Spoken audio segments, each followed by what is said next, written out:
What's up, world? Welcome to the episode of Ollie Reviews here, and today I'm reviewing Josee, the Tiger and the Fish, a 2020 animated film. And you know what? This will be a spoiler review, and this will be a recap of the movie. So if you want to go watch it, it's currently on Crunchyroll. You can watch it on Crunchyroll. You can probably find it somewhere else on like the internet and buy it. But yes, Josee, the Tiger and the Fish. Now, what is this movie about?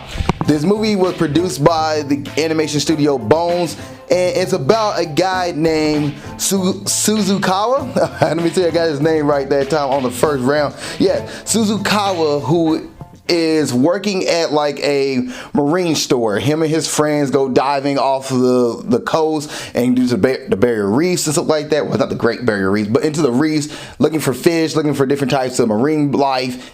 Really loving his summer job. He's also a student. He's going to study abroad to go to Mexico and find a certain type of fish he wants to see his whole life. He's just a student learning marine biology. Okay, standard line stuff there, right? Well, he picks up another job to also save up for studying abroad, and he also takes up a job as a caretaker for this lady named Josee. Now, Josee is a paraplegic. She's in a wheelchair. She can't walk. And her grandma pretty much been taking care of her this whole time. Josee's mom and dad are absent. I think they're gone or dead. We don't really, I think they mention it at one point in the movie, but it's not that important to the movie itself. But you just know her parents are not there. And with that being said, Suzukawa ended up coming into the picture. His grandma asked him, can he take care of her and be her caretaker?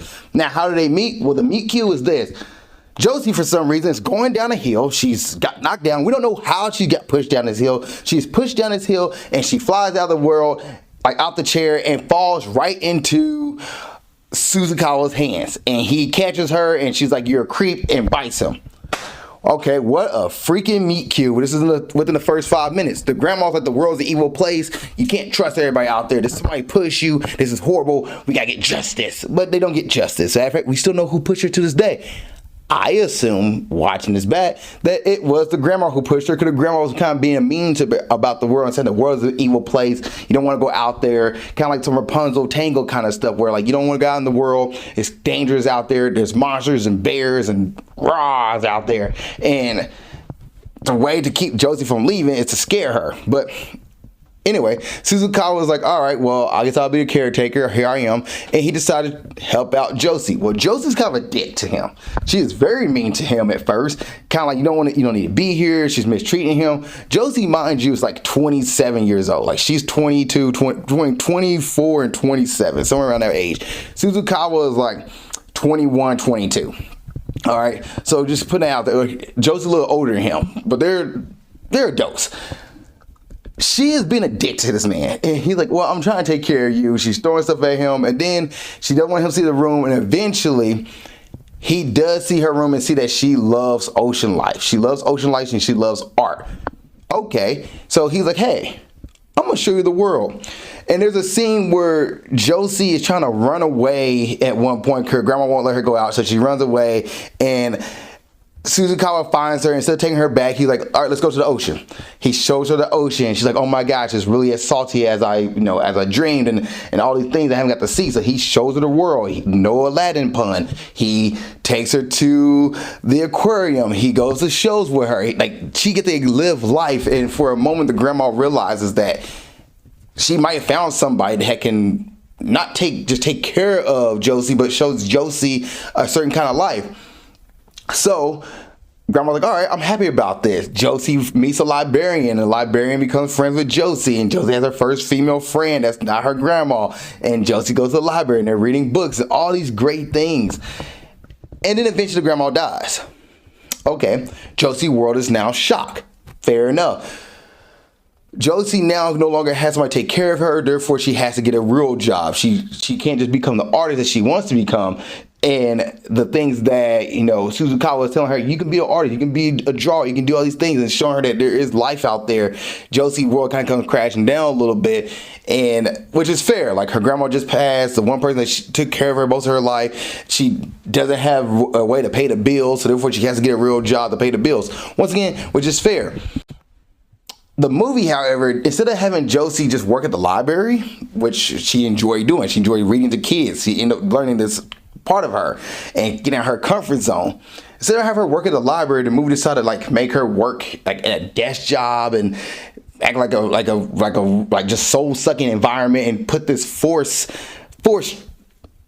I guess I don't know if it's called trauma, but like force workload on her or forced drama on her that didn't need to be forced. They try to force like, oh, we'll just put her in this. So now Josee becomes cold, and in this coldness, Suzukawa come over trying to figure out what's going on.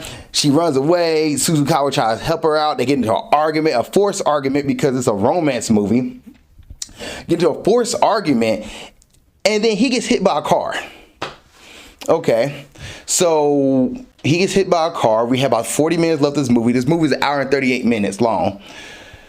He gets hit by a car, and then around the hour and like about like the hour mark, so we got 38 minutes left, he is told that like, hey man, I know you love swimming, I know you love running, all these things, but you have a broken fracture, all this, like not just like a broken bone, everything's cut and sliced. We had to put it back with metals and screws.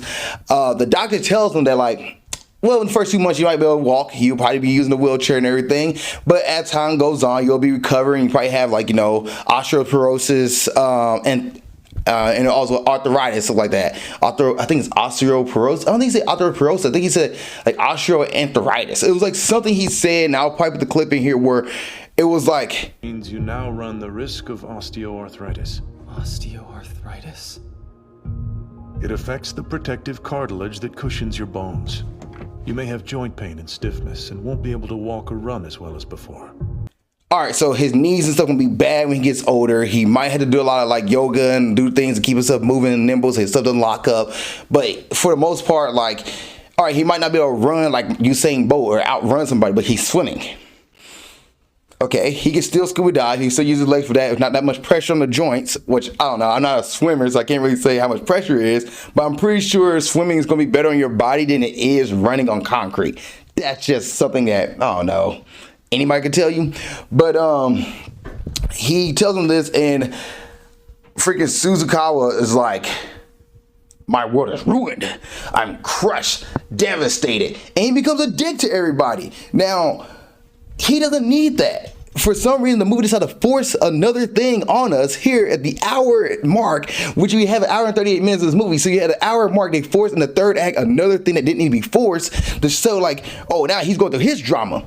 He's the guy who's showing Josee that, hey, you can live life and be somebody even with, you know, being in a wheelchair, even with being a paraplegic, you can still be somebody. You don't have to be trapped to your wheelchair. He is showing her this, and now his world's crashing down, and because of that, she crashes down even more too. She actually abandons him. He said, I can never walk again. He looked at her and he was like, I'm going to bed now. And she just leaves him in the hospital.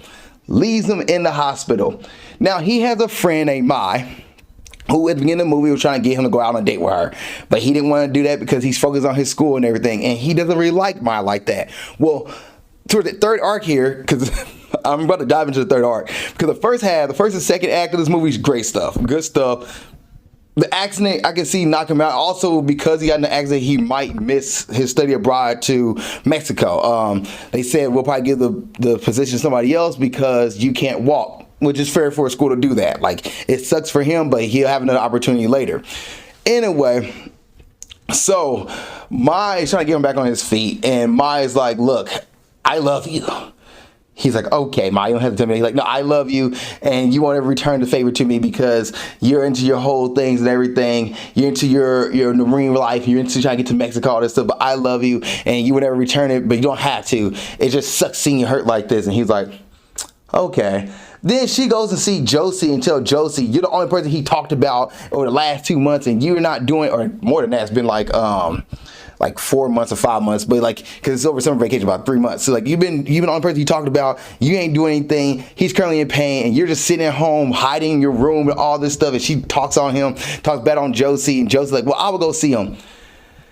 So they finally get to the point where Josie's like, I'm not gonna go see him, I'm gonna go do something. I'm gonna make a book. And she makes a book which is telling the story of the Little Mermaid, where it talks about how this Little Mermaid who turned 20 years old, was locked in this cage and everything, gets out, experienced the world, but was scared because the world wasn't the same, and the prince that she met ran away and all this stuff, which really touched Suzukawa's heart. So he tries to get better for Josee and all this stuff. And then to the end of the movie, now there's about 15 minutes left here, he tells Josee, hey, I'm getting released. I'm doing better in life. Would you pick me up from the hospital at 10 a.m.? Josee says, I'm in. All right, cool. The movie's going at a good pace. Josee decided to stood him up at the hospital, go to this tiger that they mentioned earlier in the movie, because she said tigers are scary, the biggest animals out there, so she's terrified of them. But she wanted to take on a tiger by herself. She wanted to face the tiger on her own and face it down, but she felt like she couldn't do it with Suzukawa there because he kind of protected her. So she wanted to take on challenges on her own without the need of having somebody else, which is fair. She's been taken care of her whole life. This is her moment to stand on her own 2 feet. Great. She finally stepping out of the wheelchair. Great. But why she stood up Suzukawa to do that? Once again, forced writing. I swear to gosh, it irks my soul 9 times out of 10. Because as a pro wrestling fan, I'm going to take you on a tangent here. I watch stories every single week. I watch stories unfold. And sometimes you got to give stories time to unfold. But when you know you have a time limit here, like an hour and 38 minutes, and within 15 minutes, she's standing him up at the end of the movie, and you're like, what is going on? Like, did she die as well? So he's running around Japan, or the city, I'm not even sure Japan, but the city he's in, he's running around, well, he is in Japan, but in the city, he's running around looking for her. He goes to every spot they was in the movie. He went to the library. He told his friends are out looking for her. She is supposed to pick him up at 10 a.m. in the morning. She is out about on her own. He went to the zoo to find her. He found out that she went to the zoo. He's like, where she's at. And then at the end of the movie, she gets bumped by a guy running after his dog. She flies down the hill like the beginning of the movie. And guess who catches her? Suzukawa. Out of nowhere. RKO. And I'm just like, so wait a minute. Y'all had her stand this man up to go do the same thing he did at the beginning of the movie, to figure, like, to do the whole, the way the movie begins, the way the movie ends, the whole loop there. You did that whole loop thing. And then he finally tells her, like, I am going to Mexico to see the fish. And she's like, well, I didn't know you were going to go. I just didn't want to be, holding to somebody else. I wanted to have my own chance. He's like, that's fine. And he's like, I am going to Mexico, but I love you. And she's like, I love you too. And they kiss each other, but she still called him caretaker at the whole movie. Even at the end of the movie, after they kiss, she called him caretaker. Then at the credits scene, they go to Mexico. He goes to Mexico. He has friends, all this stuff. He's doing the swimming. He's finding the Marines. He's doing the marine biology life. He's finding fishes that he wants to swim with. She's at home. They talking to each other on the phone.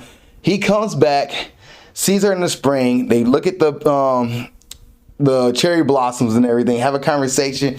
And she still calls him caretaker. That's not a redeeming thing to say to somebody who's your lover. She calls him caretaker throughout this whole movie. Did not call his name not once. And I'm just like, get rid of the pet name. Get rid of it. I went hard on the third act, because the third act of this movie is where it really jumps the shark, jump the ship, or jump the train, where we're going to call your references, where it just goes off the rails. It went off the rails. The first 2 acts of this movie, great.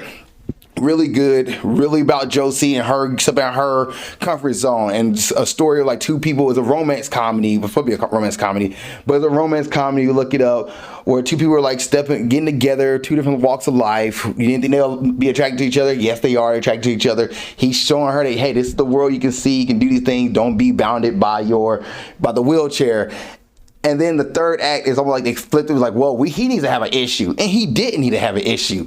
His issue was just trying to get to Mexico. You could have made it about him, like, wanting to go to Mexico, but maybe so much in love with Josee that he didn't know where he should do it or not, and may not have a chance to do it. And Josee, as you want to make it like a comedy thing, as Josie's starting to get more vibrant, like she cut her hair, her face is more open. She's like she's gleaming, she's glowing in the world.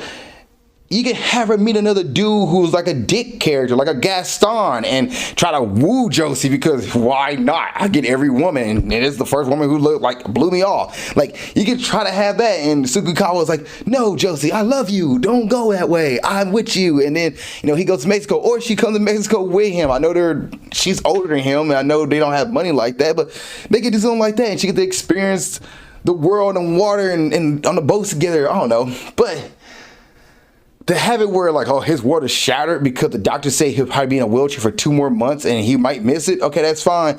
But they act like he would never walk again, and he had just been a dick to his friends for no reason because he thought he would never walk again. Like, they had rehab. He trained. His friends were there watching him all the way through this rehab.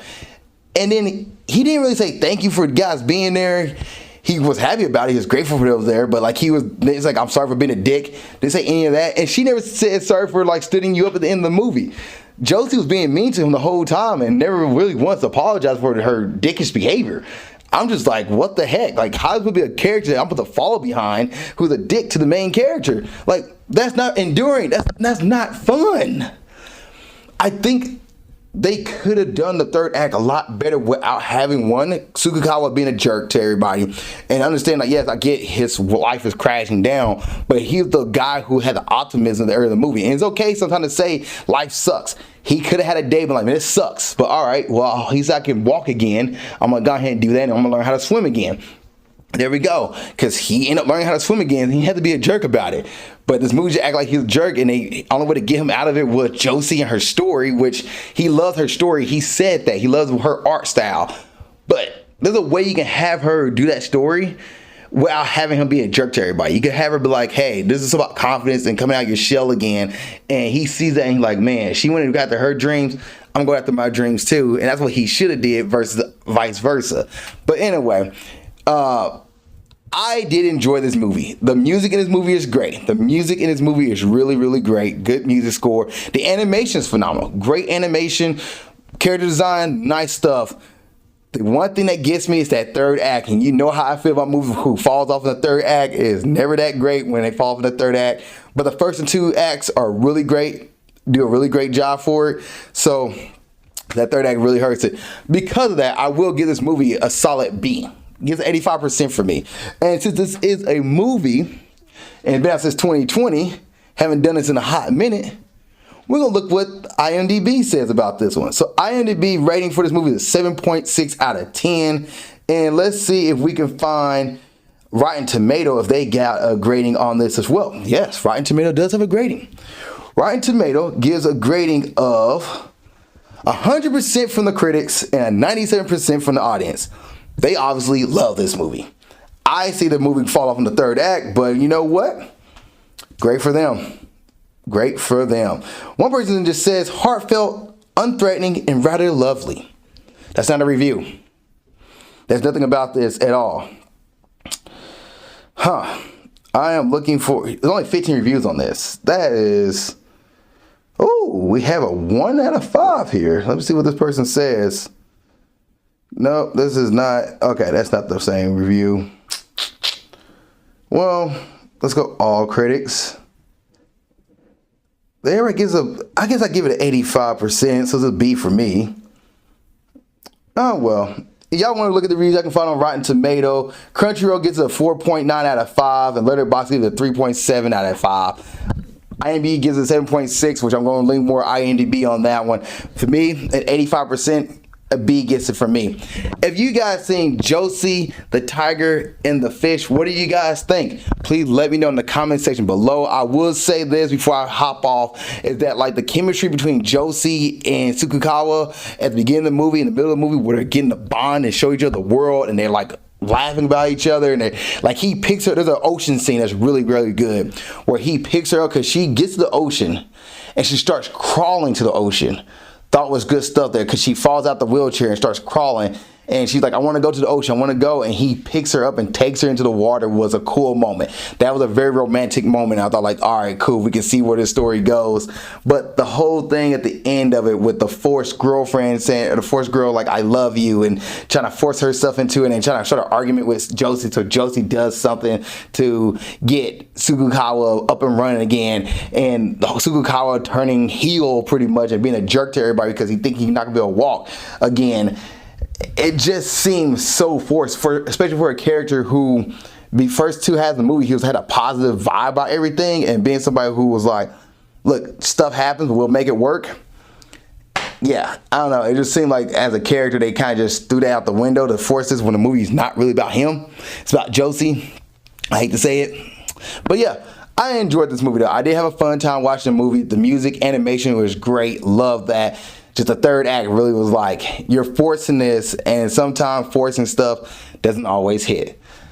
Thank you guys for watching another episode of Ollie Reviews. I appreciate y'all. Thank you guys for making it in. Please like, share, and subscribe. I also have a Patreon, Patreon/Ollie Zakka for $2 a month. You can watch reviews before they come out on YouTube, and also wherever you requested me to review on that Patreon, whereas anime-wise, I will watch it. Anime, superheroes, go for it. I will watch it and review it. I'm not really much of a horror guy anymore. Not really much of like the drama kind of shows. Like with the, like I want some, give me some nostalgia stuff. Like throw some Teenage Mutant Ninja Turtles in there. I'll probably go rock out to it. Teen Titans, give it at me. Justice League, you know what I'm saying? But like, give me some stuff like that, and I would love to do it. Or other anime reviews. Hell, you tell me to watch Berserk, I probably go watch Berserk. Probably be terrified, but I'll watch Berserk. But thank you guys so much for watching the anime review. I appreciate y'all. See you on the next episode, and keep being awesome. Thank you guys for making it to the end of this video. I truly appreciate it. Thank you so much. You can watch another episode of Ollie Plays over here. You can watch another episode of Ollie Reviews over there. Oh, by the way, I do have a Patreon, Patreon/Ollie Zakka for $2 a month. You can get episodes out on there way before they come out on YouTube. And thank you guys once again, one more time. I don't think you understand how genuinely appreciative I am for you sticking to the end of this video. But please like, share, subscribe. We appreciate that. The show appreciates it. And see you next episode, and keep being awesome.